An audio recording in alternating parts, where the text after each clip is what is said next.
Excuse me, Pastor, I was taught that the Egyptians were pagans. They weren't pagans? No, in fact, the word pagan is the problem. When you look up in any dictionary, you'll get a poor definition of the word pagan. They usually identify pagan with anybody who is a non-Christian, a heathenist, a non-Muslim, or non-Jew. And that's not what the word means. You have to look into the Latin of the word. Middle English, from the late Latin, gives you the word paganus.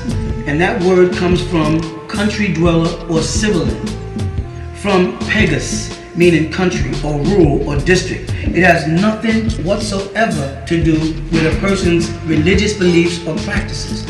This quite often in this country, in English, words are thrown around to confuse people. So immediately you have somebody say Egyptians worship statues or idols, and they'll show a bunch of dog-headed creatures and bull-headed creatures and bird-headed creatures, and immediately run out and say, see, that's paganism.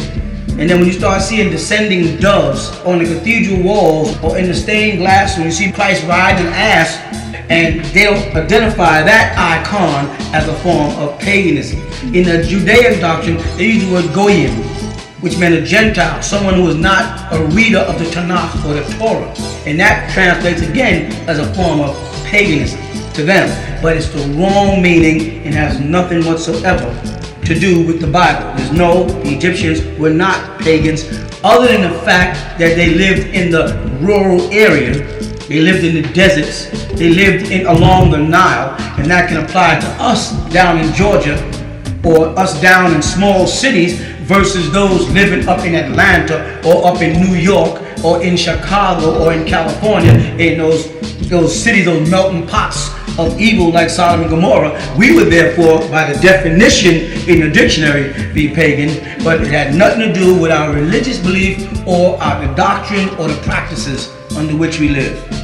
Okay?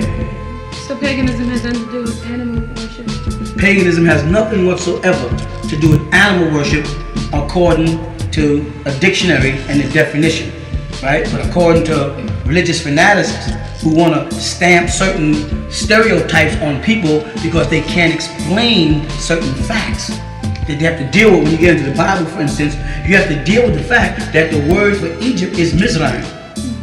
Right? And that word, can you trace that name out in Genesis from son to father, from son to father, from father to son, and father to son? You're going to find, like I said earlier, that the Egyptians themselves are in fact of the blood of God. If you go from God or the Elohim to Yahweh according to the Bible in Genesis, by the time you get down past Adam and Eve, and then you get down to that third son, Seth, and then from Seth, the next most prominent character becomes Enoch, and then the next most prominent character becomes Noah of the flood, and then the next most prominent character becomes Abraham, where you go between Abraham and Noah, and you end up in Genesis chapter 10, verse 6. And it says there, and the sons of Ham, Cush and Mizraim, and Phut and Canaan. When you get to that son Mizraim, Mizraim to them was an Egyptian. Now, how about Ham?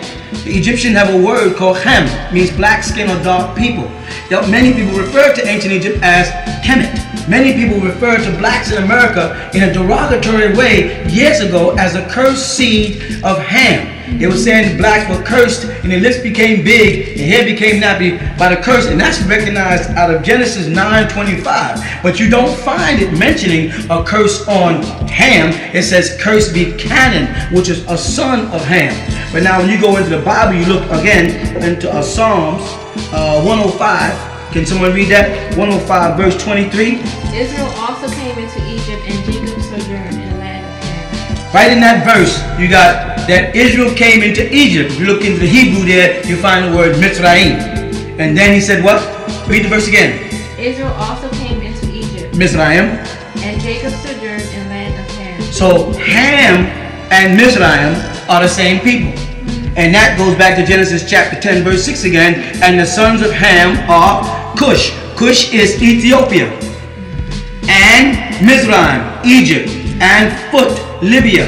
And Canaan. And Ham is right there. Ham is the father of this seed. So if Ham fathered the Egyptians, and Noah, who God chose as a family to survive the flood, who God said should be fruitful and multiply and replenish the earth again. 9:1. Noah, who we learn the story of the ark and all the animals, God spoke directly to Noah, and Noah's son was Ham.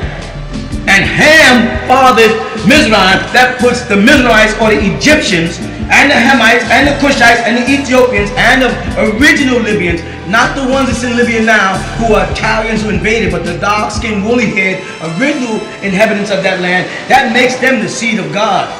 That makes them of the blood of God. That makes them, when God said, I created man in my image and after my likeness, and we go back to Genesis chapter 2, we find the word Ethiopia inside Verse there 13. as the place where God said the best gold came out of. That said, these people, these Ethiopians, these Egyptians, these Mizraimites, these Cushites, these Foothites, these were all dark-skinned, woolly-haired people. These were Negro people, and they were the blood of God.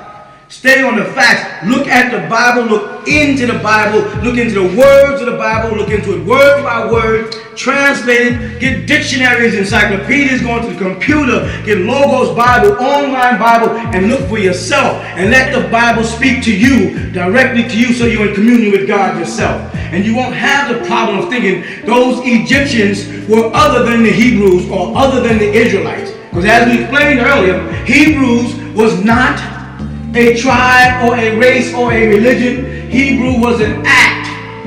The man who founded Hebrews called Abraham, his real name was Abram. It's in the Bible. His name was changed to Abraham. In Genesis 17:5. And he was a Chaldean, so they changed his name so you wouldn't trace it back to a Chaldean name. The Chaldeans' language was a form of cuneiform. Cuneiform is a wedge script, a hieroglyphic script, which they found in ancient Egypt first. When God took Adam and moved him eastward into the garden, he was moving them out of Africa and over into Asia, over into Jerusalem. So you can say Jerusalem is the mother of us all. Yes, because that's where you germinated your religious beliefs.